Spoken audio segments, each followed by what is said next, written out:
Got 9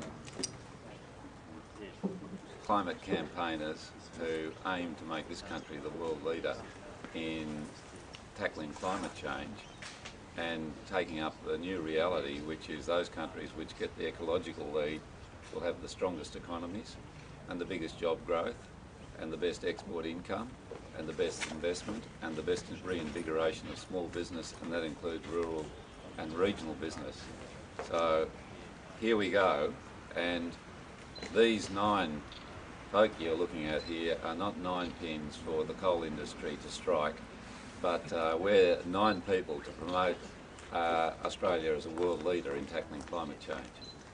Only a couple of weeks ago in London, UNEP, together with a number of governments, came out saying that in response to the financial crisis we need a Green New Deal, reminiscent of FDR's New Deal after the Great Depression in the 1930s. The New Deal consists of massive investment in renewable energy and energy efficiency, and in Australia the Greens are working hard in every state and nationally to deliver an energy revolution in response to climate change.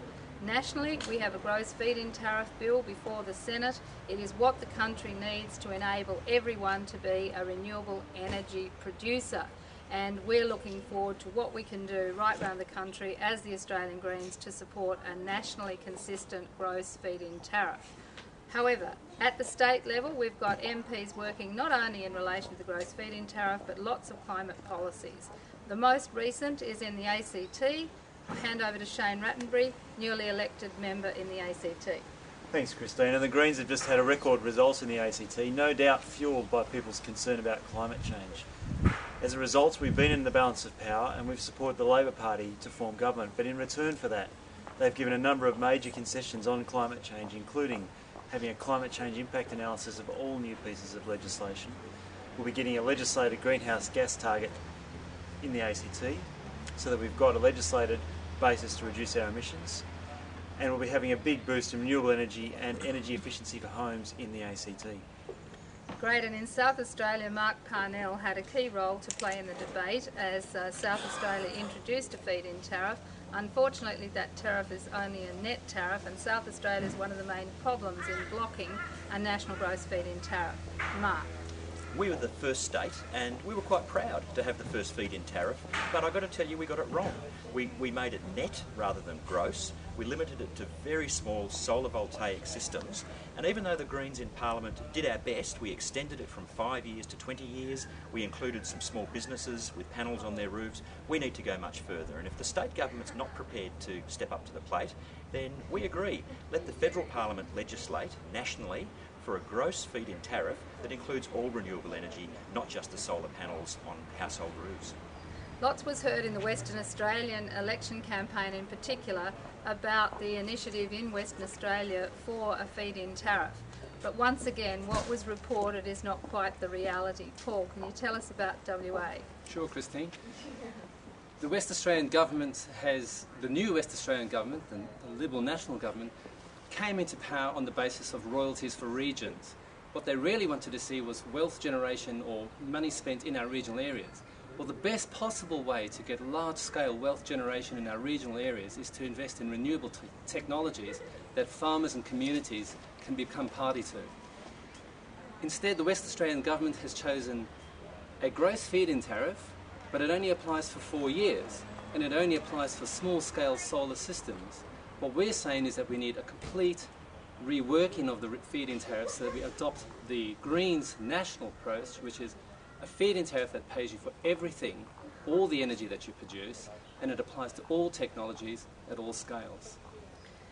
And in New South Wales, they haven't got a feed-in tariff as yet. Recently, the Minister has made some noises about having a feed-in tariff if the federal government doesn't act. John, do you want to comment on New South Wales and what you're doing there? Thanks, Christine. In New South Wales, the power debate has been hijacked by privatisation. 57 million tonnes of carbon dioxide, 37% of the state's greenhouse gas emissions to be handed over to the corporate world, who will only want to burn more coal and produce more greenhouse gas emissions. Meanwhile, our policies have lagged behind the rest of the country. Recently there have been some announcements, but they're very weak announcements. And it works on the basis that they don't want to do too much because they don't want to interfere with the massive profits being made by the coal companies and being made by the power generators. And Nick, how are you feeling about Tasmania, hearing about what the rest of the country's doing? Well, Christine, look, we've been debating environmental issues in Tassie for an awfully long time, as you would know and as Bob would know, and it has created community divisions in Tassie, there's no doubt. And this is where there's a win-win opportunity for our state, where we can heal some of the divisions that do exist after a long period of time on very divisive environmental debates, and also deliver Tasmania into what I believe is its rightful place as a national and in fact a global leader in addressing sustainability issues. We could be that kind of global leader. We've just been the second state under Greens pressure in Tasmania to introduce carbon reduction targets, but it's a very weak target, 60% by 2050, not based on any of the current science, and we'll be keeping the pressure on the government to make that a meaningful target. And in Victoria, there's been a lot of criticism of what the Victorian government have done in relation to feed-ins and renewables. And Greg, would you like to comment on that? Yeah. The Victorian government's approved a poor quality feed-in scheme. Their problem is that the Greens, the National Party, the Liberals, farmers, local government, citizens and investors are ganging up on them to put forward a better scheme, and they'll have trouble getting their bills through the House unamended. With luck, we could turn it around and create a good scheme in Victoria. Without those changes, there'll be very little take-up because the returns just won't be there. And in Queensland, our newest Green MP has taken on the fight for a national gross feed-in tariff and has quite a lot of insight into what Queensland has done and in fact taken the worst case scenario option. Well, the Queensland government took an extraordinary decision to embrace the net feed-in tariff instead of the gross feed-in tariff. The government, I understand, had economic modelling that indicated that for $1 per household per year, Queensland could lead the world in terms of support for renewable energy. What the Queensland Greens are saying quite simply is this isn't good enough, we've got to do a lot better. We've taken to the streets with a campaign. We've been mobilised all over Queensland, from Cooktown to Currumbin. We've been campaigning for stronger support for renewable energy. Greens members all over Queensland have been wearing their I Support Renewable Energy badges and they've been approaching the communities to sign petitions. There have been hundreds of people so far that have signed a petition in support of renewable energy. I'm convinced that by the end of the year there will be tens of thousands of people who have joined our campaign in Queensland to give Queensland and Australia a world-leading renewable energy sector. It's very exciting for us here in Queensland. We're the Sunshine State. We should be leading the world in terms of support for renewable energy.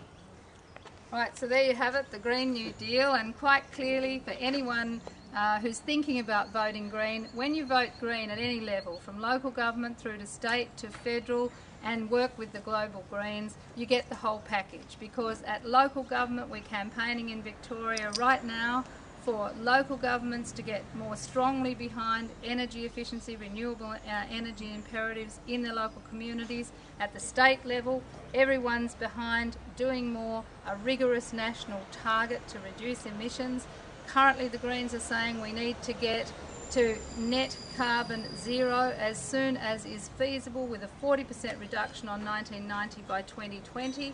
And at the federal level we're working very strongly to drive the federal government in the right direction for a rigorous target and also complementary measures, strong rollout of renewable energy through a gross feed-in tariff, strong rollout of energy efficiency by retrofitting all of the nation's houses with solar hot water and insulation at the very least. And we're also campaigning to save the Earth's stores of carbon in our native forest ecosystems, our savannas across the north. It's a comprehensive package. When you vote Green, you get anyone from the local level through to the global level saying, let's save the climate. And that was Christine Milne.